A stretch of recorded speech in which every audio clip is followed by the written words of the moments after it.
Hey guys, welcome back. So for those that are new to the channel, I try to do a small update every day or every couple of days on how the chicks are doing, things like that. So I'm out here right now with them. You can probably hear them peeping in the back over here. The quail that are in here, I'm hoping for some warm weather pretty soon because they are trying to fly up out of this brooder and things like that. So I've got some bird netting over the top. I'm actually going to end up just replacing that with some hardware cloth. It's basically welded wire. I'm going to place over top of it as well because I'm afraid what's going to happen is one of them will fly up into this net and then jerk all the netting down into the coop, which could be a disaster. So we're going to work on getting that cut and put in here tomorrow. But temperatures here continue to drop. I thought we was getting close to the spring. Not the case. So we're going to be down to about 24 tonight. And then coming into Saturday at the end of the week, we're looking at some 20s, maybe some upper teens. So it's not going to be any time soon that these birds are going to start going out into their coops and their pens and things like that. So I've been posting up a few new videos. We might do some updates on kind of what's going on in town and stuff locally around here.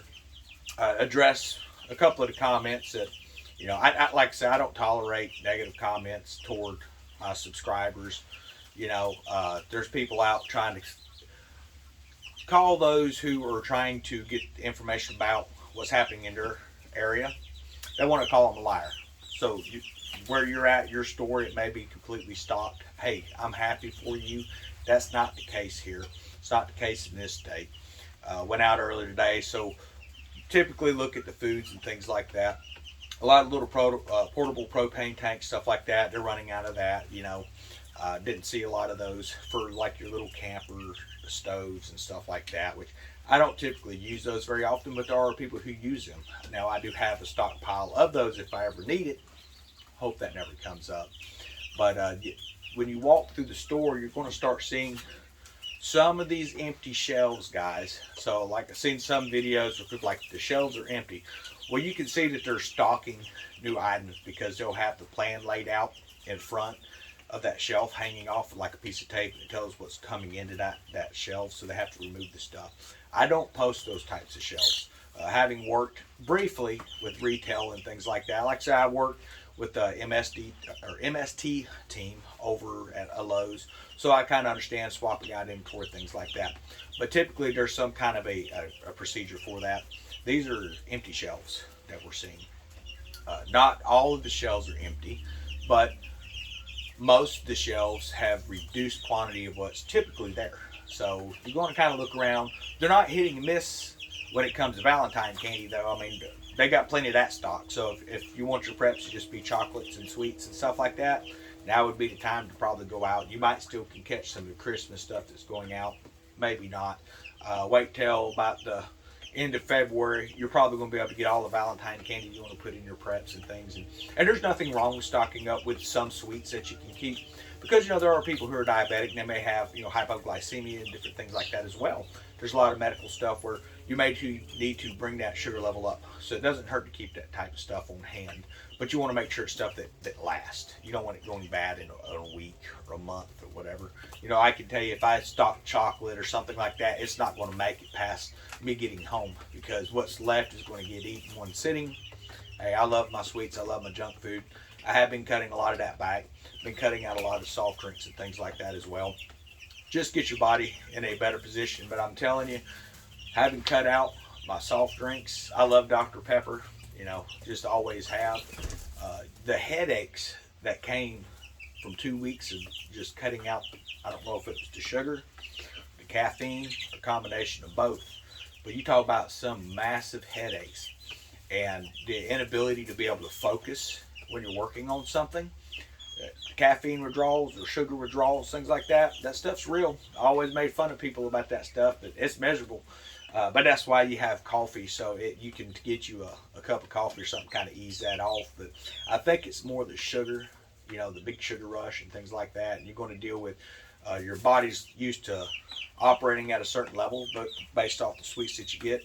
So your body produces, its own insulin, things like that, to bring that level down. Well, it's got to find its new chemistry as you start changing your diet. So maybe it's a good idea to change it slow. For me, I just cut it all out because if it's laying around the house, it's going to get eat you know, but that's just me. But we're going to be doing a few things out here. So tomorrow, weather permitting, we're going to try. I don't know how the live stream is going to work. It'll probably end up being recorded and then uploaded because it's pretty far away from the routers. And I don't have very good internet reception out here with just the phone. But we're going to be going out to the run. And I'm going to be digging down, about 1.5 to 2 foot down around the run. And we're going to be installing basically a anti-predator type of a screening. So it's 1/4 inch hardware mesh. I'm planning on putting that between 18 to 24 inches down, which with the 3 foot that I have, that's going to give a foot coming up on the side of the run. And I'm going to try to beef up some of them walls just a little bit to keep dogs and things like that, because we have a dog that's nearby over at the neighbors, and here is kind of getting out of its puppy stage, and it's coming over to explore a lot in the yard.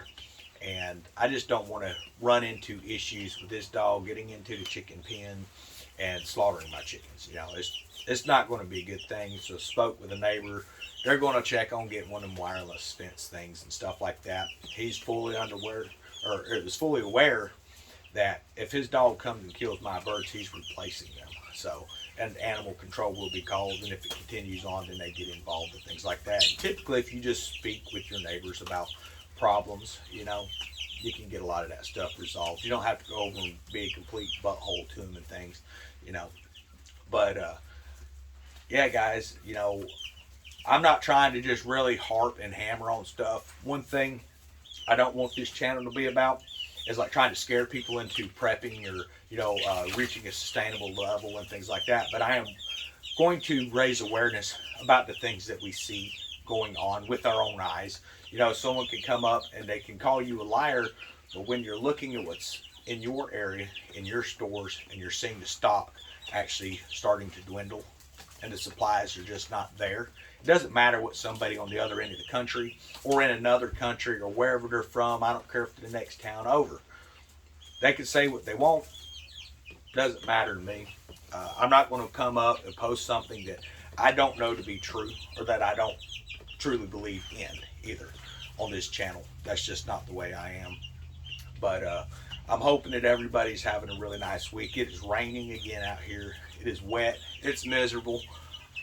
I love nice warm weather. That's why I moved here to Florida.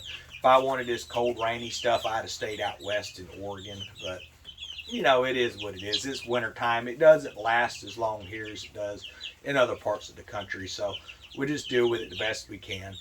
With these hard freezes we got coming up again, for the 3rd time I'll be going out and tilling my garden. So the reason I'm tilling this garden area so much, excuse me guys, is because I'm actually placing compost in there right now. It's quail manure mixed with pine shavings, and some of it's just quail manure mixed with straw. So it's depending on what I've used for the bedding over the past 6-7 months. It's been out in the rain, it's been getting rained on, it's starting to break down, it's looking pretty good. So I'm moving it to the area. Now you need to check your acidity and your alkaline and things like that as you do that, because you don't want to make your ground too hot. Went to the store today and I wanted to buy some starting potting soil mix. Okay, so I like to start my seeds in a starter mix for seeds. And what used to be 98 cents, you know, for like a 20-pound bag, which could get you really going on your garden, well, $5 for that now. I was kind of shocked. That was the cheapest bag I could find, and that was the Better Home or Garden brand that they carry at Walmart. So I don't know what Lowe's and Home Depot had going on over there, if they're a little cheaper. That was always my go-to, is just hit the garden center there, grab a 98 cent 20-pound bag, and you're good to go. That didn't happen today. It cost $5. So I asked lady that was working in the back, you know, and she said she thinks the prices of everything's just going up because of inflation again. You know, they control inflation. Inflation is not some mythical being. It is controlled by the government. It's controlled by these stores and warehouses and things like that. You know, they could say it's because of, you know, the trucks aren't delivering or whatever. The fact is the cost of living is going up, at least in this area. They just passed last year. They've got like 3 years to get for the program, but minimum wage in this area is going to be $16 an hour here in about 2 more years. And every year it's raising up to get to that. everyone sees, okay, well, they're making more money, so we're going to charge more stuff. Your local stores are seeing that. So where this Walmart may charge $5 for something, if you go into another state or another neighborhood, it may actually be a couple dollars cheaper. It may be a couple dollars more. They keep those trends of what the pay is, what the housing levels are, what the income levels are, and they adjust the cost of living. It's not some mythical inflation. It just happens to go up. No, it's strategic because they don't want you making more money. So your raise brings you up here, which should bring you into a middle class setting, you know. But what happens is the housing comes up and it's costing you a couple of hundred more when all you're making is maybe $80, $90 more a week. So it's going to negate anything that you have extra coming in from the raised minimum wage. And then you look at your food, then you're going to look at the things that you need around your house, and all the prices are going up. So technically you're making less money, and then it's throwed you into a higher tax bracket, and you're getting hammered, you know, with an extra 10 or 11% that you didn't used to have to pay in. So it's not about bringing everybody to a living wage and getting everybody into a middle class situation. What it is they want to bring people into a certain tax group, but they don't want your living lifestyle here. They want to keep you down here. It's just a way to get more money out of your pocket. That's all it is. It's all about the mentality, guys. You know, working in corporate settings and things like that over the years. Did a lot of meetings with corporate and stuff, and it's always about how they can save money, how they can find a loop in a tax and things like that. So, and that's kind of where we're at. You know, you need to look at what's going on in your area. One of the great things about down here is we have a really long summertime, so I'm going to be able to get a couple gardens, maybe 3. We'll see. I'm going to try something come fall, see about doing some cold weather vegetables and stuff. But really looking at just kicking up into canning. So when we was at the store, seeing some of the nice big cases of the jars for canning. So we're going to be picking those up. You know, we've got quite a few set back, but I would like to fill my goal this year. I don't know if it's going to be feasible. We're just going to try it. I would like to fill about 300 or 400 jars. Would be nice. And I would like to be able to take and put them in this shed. It has locks and all that stuff, and lock it back because it doesn't get too hot in here. It doesn't get too cold. There's no direct sunlight, and I can actually keep canned goods. But we'll see how it works out. It doesn't hurt to always add to your preps. So as far as like going to store, buying things, prepping and stuff like that, you know, there's certain things that I look for. I don't always just look for the cheapest thing, but I do look for a value buy.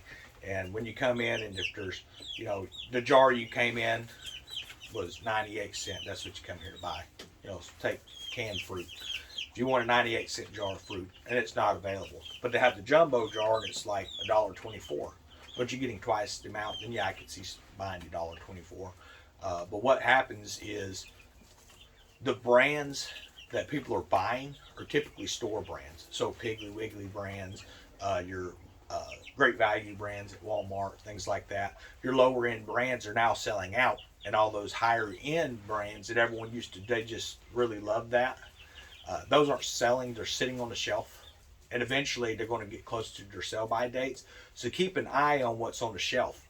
Because if you have a sell by date that's approaching within a couple months, that's not saying that food's only good for that period of time. It's saying that they need to have that food sold by a certain date.